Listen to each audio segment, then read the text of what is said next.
Hello and नमस्कार। मैं doctor कंचन Singh Bharat homeopathy में आप सभी का स्वागत करती हूँ और आशा करती हूँ कि आप सभी अच्छे और स्वस्थ होंगे।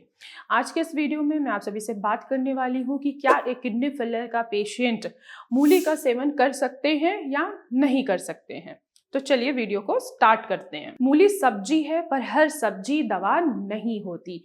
तो क्या एक किडनी फेलियर का पेशेंट मूली का सेवन कर सकता है या नहीं कर सकता है। हमारे किडनियों का काम है शरीर से वेस्ट मटेरियल को बाहर निकालना, टॉक्सिन को बाहर निकालना और कुछ मिनरल्स हैं उनको बैलेंस करके चलना, जैसे कि पोटेशियम हो गया, फॉस्फोरस हो गया। इनका किडनी का काम है इनको बैलेंस करके चलना।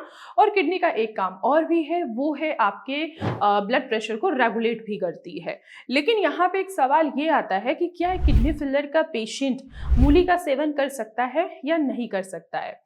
बहुत सारे किडनी के पेशेंट हैं, अक्सर उनका ये सवाल होता है कि सर्दियों का सीजन आ गया है और मूली इस समय बहुत अच्छी मिलती है, तो क्या हम मूली का सेवन कर सकते हैं। तो देखिए, हर सब्जी किडनी पेशेंट के लिए बेहतर नहीं होता है, सही नहीं होता है। तो आइए सबसे पहले समझ लेते हैं कि आखिर मूली में क्या क्या पाया जाता है। तो मूली में पोटेशियम पाया जाता है और मूली में अधिक मात्रा में पानी भी होता है, साथ ही साथ इसमें फास्फोरस भी होता है। जब आपकी किडनी कमजोर है, आपकी किडनी फंक्शन पे नहीं है, तो वो जो एक्स्ट्रा पोटेशियम है, एक्स्ट्रा जो पानी है, वो किडनी क्या कर रही है, फिल्टर करके बाहर नहीं निकाल पा रही है, जिसके वजह से शरीर में पोटेशियम का लेवल बढ़ना स्टार्ट हो जाता है, पानी का लेवल बढ़ना स्टार्ट हो जाता है। तब हमें दिखाई ये देता है कि हमारा पोटेशियम बढ़ा हुआ है और शरीर में सूजन आ रही है। अब चलिए बात करते हैं कि आखिर किडनी पेशेंट को मूली खाना चाहिए या नहीं खाना चाहिए। देखिए, अगर आपको क्रॉनिक किडनी डिजीज स्टेज 1 या 2 है और आपका पोटेशियम नॉर्मल है, तो आप कम मात्रा में मूली का सेवन कर सकते हैं। लेकिन अगर अधिक मात्रा में मूली का सेवन करेंगे तो क्या होगा, इससे आपका पोटेशियम बढ़ सकता है।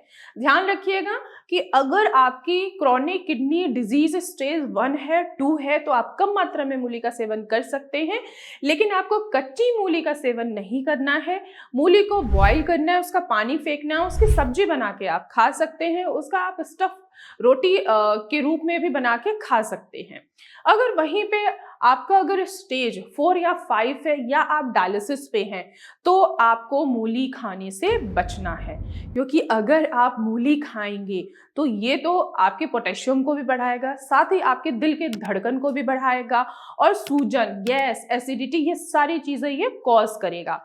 तो आपको, अगर आपका स्टेज चल रहा है 4 या 5 क्रॉनिक किडनी डिजीज और डायलिसिस हो रही है, तो आपको मूली खाने से बचना है, क्योंकि मूली में पोटेशियम भी होता है, फॉस्फोरस भी होता है और इसमें सबसे ज्यादा पानी भी होता है। 90% आप मान लीजिए कि इसमें पानी होता है।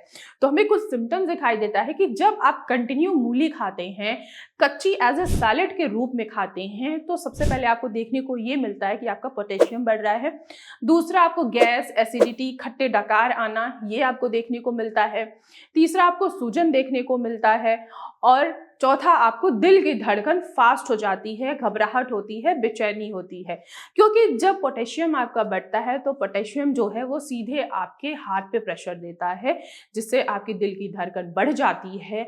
और अगर पोटेशियम आपका काफ़ी ज़्यादा बढ़ गया है, ये 7 को क्रॉस कर गया है या 7.5 हो गया या 7.5 हो गया है, तो हार्ट अटैक आने के भी चांसेस को ये बढ़ा देता है। तो याद रखिए, किडनी डिजीज में गलती की भी कोई गुंजाइश नहीं होती है। तो मैं आशा करती हूँ कि आप लोगों को समझ में आया होगा, क्या एक किडनी फेलियर का पेशेंट मूली का सेवन कर सकता है या नहीं कर सकता है। तो आज की वीडियो में बस इतना ही, फिर मैं मिलूंगी नेक्स्ट वीडियो में। तब तक के लिए धन्यवाद।